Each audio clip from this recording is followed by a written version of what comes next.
Канье Уэст – имя, которое вызывает бурю эмоций. Но кто он на самом деле, гений или безумец? Этот вопрос не дает покоя многим. Его путь начался в Чикаго, где он рос под крылом матери, преподавателя английского языка. С юных лет Канье проявлял интерес к музыке, мечтая изменить мир хип-хопа. И ему это удалось. В 2004-м он выпустил свой дебютный альбом The College Dropout, который перевернул представление о рэпе, добавив в него мелодичность и глубокие тексты. Но успех в музыке был лишь началом. Канье стремился к большему. Он ворвался в мир моды, создав бренд Yeezy, который стал символом стиля и роскоши. Его сотрудничество с Adidas дало массовой культуре культовые модели кроссовок, за которыми охотились миллионы. Однако слава и признание имели и обратную сторону. Экстравагантные поступки и громкие заявления Канье часто становились предметом обсуждений. Особенно очевидным это стало в последние несколько лет. Его высказывания о собственном величии и сравнение себя с Богом вызывали недоумение и критику. В 2020-м он объявил о намерении баллотироваться в президенты США, что многие восприняли как очередной эпатаж. Личная жизнь Уэста также полна драм.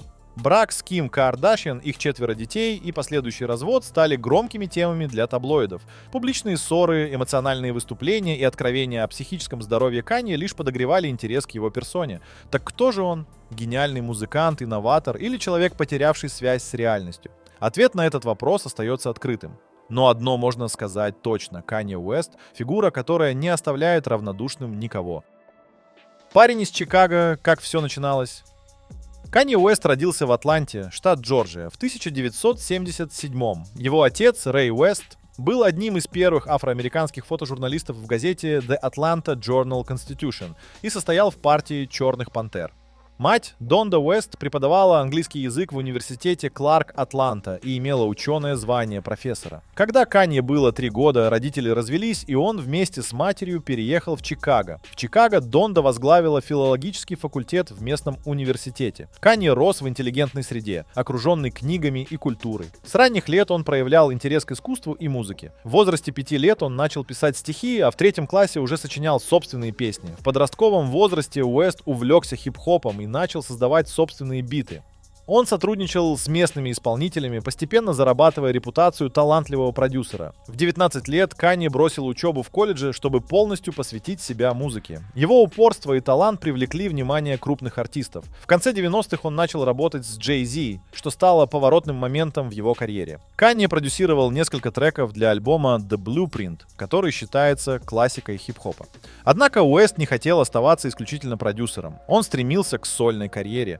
В 2004 он выпустил свой дебютный альбом The College Dropout, который получил признание критиков и коммерческий успех. Этот альбом ознаменовал начало его пути как самостоятельного артиста и закрепил за ним статус новатора в мире музыки. Первые скандалы. Имя Канье Уэста быстро стало обрастать ореолом скандальности. Одна из самых первых и запоминающихся выходок рэпера произошла на церемонии MTV Video Music Awards в 2009-м. Тогда юная Тейлор Свифт получила награду за лучшее женское видео. Она стояла на сцене, держа статуэтку, когда вдруг Канье поднялся на сцену, выхватил микрофон и заявил, что, по его мнению, Бейонсе заслуживала эту награду больше. Этот поступок шокировал публику и стал началом длительного конфликта с Тейлор. Но это был лишь первый звонок. В 2013-м в интервью для The New York Times Канье заявил, что не жалеет о своем поступке на VMA. Он подчеркнул, что всегда будет выражать свое мнение независимо от последствий. Его эксцентричное поведение продолжало привлекать внимание. В 2020-м во время предвыборной кампании Канье заявил, что Бог призвал его баллотироваться в президенты США. Он также утверждал, что Гарриет Тубман, известная женщина-борец за права рабов, на самом деле не освобождала их, а просто заставляла работать на других белых людей. Эти заявления вызвали волну критики и сомнений в его психическом здоровье. Я – визионер. Мода, деньги, амбиции. Канье достиг немалых успехов и в дизайнерской деятельности. Все началось в 2005-м, когда он предпринял первую попытку создать собственный бренд одежды под названием Пастеле. Однако, несмотря на разработанные образцы бомберов и худи, коллекция так и не была официально представлена публике. В 2009-м Канье стажировался в итальянском модном доме Fendi, где изучал основы модного бизнеса. Этот опыт помог ему в дальнейшем сотрудничестве с брендами. В 2013-м он начал совместную работу с Adidas, что привело к созданию линии Yeezy. В 2015-м он представил первую совместную коллекцию с Adidas – Yeezy Season 1. Эта линия одежды получила положительные отзывы критиков, а кроссовки Yeezy Boost 750 были распроданы в течение 10 минут после релиза. Одной из самых ярких моделей стала Yeezy Boost 350 V2 Beluga Reflective. Эти кроссовки, выпущенные в обновленной версии, сочетали в себе узнаваемый дизайн с добавлением светоотражающих элементов, что успешно привлекло внимание как поклонников, так и коллекционеров. Еще одной заметной моделью стали Yeezy Foam Runner Mineral Blue. Их футуристичный дизайн и использование инновационных материалов сделали их популярными среди любителей нестандартной обуви. Однако в дизайнерской деятельности не обошлось без проблем. Так, в 2022 компания Adidas разорвала контракт с Уэстом из-за его антисемитских высказываний. Это решение привело к юридическим спорам, которые завершились в 2024 мировым соглашением. В том же 2024 Канье пригласил российского дизайнера Гошу Рубчинского на должность креативного директора Yeezy. Совместная работа привела к созданию уникальных коллекций, сочетающих западные и восточноевропейские эстетические элементы. Однако в феврале 2025 Рубчинский объявил о прекращении сотрудничества с брендом на фоне скандальных заявлений Уэста. Канье и дальше продолжил провоцировать общественность на споры и бурные обсуждения. Кажется, что он всегда готов шокировать, вне зависимости от того, каков масштаб его поступков. Но, как и в жизни каждого из нас, случаются моменты, когда нам нужно обратиться за помощью, когда ситуация выходит из-под контроля. И в таких ситуациях важно знать, куда идти, к кому обратиться, чтобы защитить свои права. Если, например, вы попали в ДТП в Америке, не зная, что делать дальше, компания ДТП Америка поможет вам найти правильное решение. Они могут помочь вам с получением компенсации, даже если у вас нет страховки. Компания ДТП Америка уже помогла своим клиентам получить более 21 миллиона долларов компенсаций. Если вам нужны профессиональные советы и помощь, не ждите, а переходите по ссылке в описании.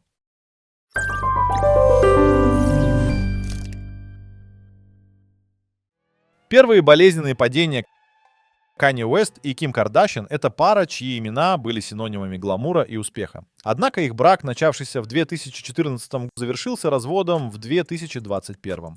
Причины расставания были многогранны. Ким отмечала, что стремится к собственному счастью и хочет жить в гармонии с собой. С другой стороны, Канье указывал на негативное влияние порнографии и социальных сетей на их отношения, называя Голливуд гигантским борделем. Психическое здоровье Канье тоже сыграло значительную роль в разрыве с Ким. В 2016 году у него диагностировали биполярное расстройство, что привело к его эмоциональной нестабильности и импульсивным поступкам. Это создавало напряжение в семье, и скандалы Ким и Канье все чаще становились достоянием общественности. При этом Ким часто публично поддерживала мужа, призывая к пониманию и сочувствию. Она отмечала, что состояние Канье — часть его гениальности. Нестабильное состояние Канье вызвало беспокойство у специалистов, которые отмечали, что без надлежащей помощи он может стать опасным для окружающих. Религиозное перерождение Канье. В период личных и профессиональных испытаний Канье обратился к религии как к источнику возрождения. В октябре 2019 года он выпустил альбом «Jesus is King», который стал отражением его духовного пути. Эта работа отличалась от предыдущих релизов артиста. В ней преобладали госпел-мотивы и тексты, посвященные христианской тематике. Критики и слушатели восприняли альбом неоднозначно, отмечая его религиозную направленность и отход от привычного стиля Канье. Параллельно с выпуском альбома Канье инициировал проект под названием Sunday Service. Этот госпел-хор исполнял церковные гимны и переработанные версии песен Уэста. Все это исполнялось как церковная служба. Проект стартовал в начале 2019 года и быстро привлек внимание благодаря своей уникальности и глубокой духовной атмосфере. Интересно, что Канье вложил большие средства в развитие Sunday Service, потратив около 50 миллионов долларов на поддержку хора и организацию мероприятий. Однако возникали вопросы: была ли эта трансформация Канье искренней, или же это очередной способ привлечь внимание? Некоторые критики считали, что религиозный поворот в творчестве Уэста — это попытка хайпануть и создать новый имидж. Другие же видели в этом искреннее стремление к духовному обновлению и поиску смысла. А что вы думаете по поводу этого периода в жизни Канье? Радикализация Канье. В октябре 2022 года Канье оказался в центре громкого скандала. Его антисемитские высказывания в социальных сетях вызвали волну негодования. В ответ на это компания Adidas объявила о немедленном разрыве сотрудничества с артистом, прекратив выпуск продукции под брендом Yeezy. По оценкам компании, этот шаг привел к недополучению около 250 миллионов долларов прибыли в том году. Кроме того, разрыв контракта с Adidas существенно снизил состояние Уэста, лишив его статуса миллиардера. Однако Adidas не была единственной компанией, прекратившей сотрудничество сотрудничества с Канье. Многие бренды и партнеры дистанцировались от него, осуждая его заявления. Скандал затронул и его политические связи. Уэст известен своей дружбой с президентом США Дональдом Трампом. В декабре 2016 года они встретились в Трамп Тауэр в Нью-Йорке, где обсудили различные вопросы. Канье даже высказывал намерение баллотироваться в президенты США, что вызывало широкий общественный резонанс. Однако после скандальных высказываний Уэста их отношения подверглись испытанию. В ноябре 2022 года Трамп принял Уэста и известного отрицателя Холокоста Ника Фуэнтеса в своем поместье, что вызвало бурю критики в СМИ. Эти события поставили под сомнение искренность политических амбиций Канье и его отношения с бывшими союзниками. В итоге радикальные высказывания и действия Уэста привели к серьезным последствиям в его карьере и личной жизни. Он потерял многомиллионные контракты, поддержку со стороны деловых партнеров и общественности. Этот период стал одним из самых противоречивых в биографии артиста, заставив многих задуматься о грани между свободой слова и ответственностью за свои слова и поступки. Новая жена. Новые проблемы. В январе 2023 года мир был ошеломлен неожиданной новостью. Канье Уэст женился на Бьянке Цензере, дизайнере из его компании Yeezy. Их союз, словно вспышка молнии, привлек к себе пристальное внимание. Причина была не только во внезапности свадьбы, но и в их эпатажном поведении, которое сразу же стало объектом бурных обсуждений. Бьянка, обладая смелым и провокационным стилем, не раз шокировала публику откровенными нарядами. Но на церемонии Грэмми в 2025 она превзошла саму себя, появившись в полностью прозрачном платье. Реакция была молниеносной. Возмущение, заголовки в таблоидах, а затем их скорое удаление с мероприятия охраной. Но за блеском и провокациями скрывались куда более сложные отношения. По словам инсайдеров, Бьянка не всегда поддерживала радикальные взгляды Канье на ее внешний облик, но вынужденно подчинялась его требованиям. Чем дальше, тем больше он диктовал ей, как одеваться, как вести себя, какую роль играть в их публичной жизни. Сама же Бьянка, похоже, чувствовала себя все более скованной в этих рамках. Тем временем Канье продолжал разрушать остатки своей репутации. Его высказывания, откровенно антисемитские и политически провокационные, становились все более шокирующими. Он выпускал одежду с нацистской символикой, отвергал любую критику и отталкивал даже самых преданных поклонников.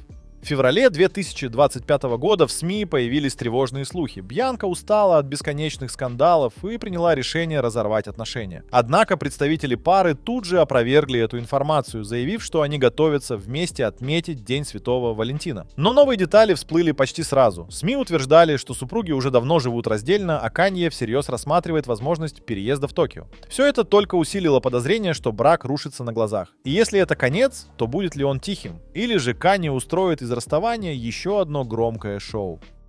Нацизм и антисемитизм в творчестве Канье. В марте 2025 года рэпер вновь в центре скандала. Хотя кажется, будто это теперь обычное состояние для Канье. Его заявления становятся все более шокирующими. Он открыто поддерживает нацистов, отрицает Холокост и заявляет, что его неправильно диагностировали с биполярным расстройством. Теперь он утверждает, что страдает аутизмом, но даже это не оправдывает его новые выходки. В марте 2025 года Канье выпускает несколько песен. В одной из них звучит голос его дочери, в другой участвует рэпер P. Diddy, который сейчас находится в тюрьме по обвинению в торговле людьми и изнасилованиях, но больше всего шокирует текст. В куплете Канье сравнивает себя с Гитлером, заявляя, что он такой же, как фюрер. В припеве он рифмует слово «Гитлер» с расистскими оскорблениями. Обложка нового альбома — красная свастика на черном фоне. Казалось бы, это предел. Но вскоре Канье выкладывает ссылку на речь Адольфа Гитлера. Ему мало просто провокаций. Он хочет, чтобы люди услышали нацистскую пропаганду. Соцсети реагируют моментально. Посты удаляются, а аккаунты блокируются. Но Уэсту все равно. Он благодарит Илона Маска за покупку Twitter, потому что в других соцсетях его заблокировали. Реакция на его выходки не заставляет себя ждать. Ким Кардашьян тут же попыталась через суд запретить выпуск песни, в которой звучит голос их дочери. Но Канье выкладывает в сеть их переписку. Он пишет, что начинает войну. Чем закончится эта история? Пока неизвестно. Но одно можно сказать точно. Канье Уэст больше не просто эпатажная звезда. Он переступил черту, за которой начинается нечто по-настоящему страшное. Канье, которого никто не может понять. Наш сегодняшний протагонист — фигура, которая вызывает больше вопросов, чем ответов. Его поступки, словно взрывная волна, разносятся по миру, провоцируя дискуссии, шокируя общественность и разделяя ее на два лагеря. Для одних он — гений. Человек, сломавший устоявшиеся границы и диктующий правила поп-культуры. Для других — разрушитель, перешедший черту дозволенного и играющий с темами, которые несут в себе слишком тяжелый исторический груз. Его выходки становятся все более дерзкими. Появление в футболке со свастикой, демонстрация сумки с портретом Барака и Мишель Обамы, высказывания, которые невозможно оправдать. Казалось бы, нет линии, которую он не готов пересечь. Но зачем? Это сознательный вызов системе или очередной акт самоуничтожения? Антисемитские заявления, откровенное восхваление нацистской символики, намеки на то, что исторические факты не имеют для него значения — все это не просто эпатаж. Это нечто большее, что вызывает не только осуждение, но и страх. Не менее бурной остается и его личная жизнь. Все больше слухов о разводе с Бьянкой Цензери после 2 лет брака. Разрыв или очередная часть его странной игры. А Ким Кардашьян? Их отношения давно вышли за рамки личной драмы и превратились в постоянный конфликт, который развивается на глазах у всего мира. Судебные разбирательства, споры из-за детей, утечки личных переписок. Канье словно не может существовать вне хаоса. И при этом он не исчезает из индустрии. Новый альбом, очередные провокации, неоднозначные заявления. Каждое его действие сопровождается новой пачкой споров. Каждый новый день с его именем в заголовках — очередной вызов обществу. Где же предел? Есть ли вообще что-то, что может его остановить? Канье Уэст остается одной из самых непредсказуемых фигур современности. Ему все равно, что о нем думают. Он живет по своим правилам. Но насколько далеко он готов зайти? И главное, что будет дальше? Ответа на этот вопрос нет пока что.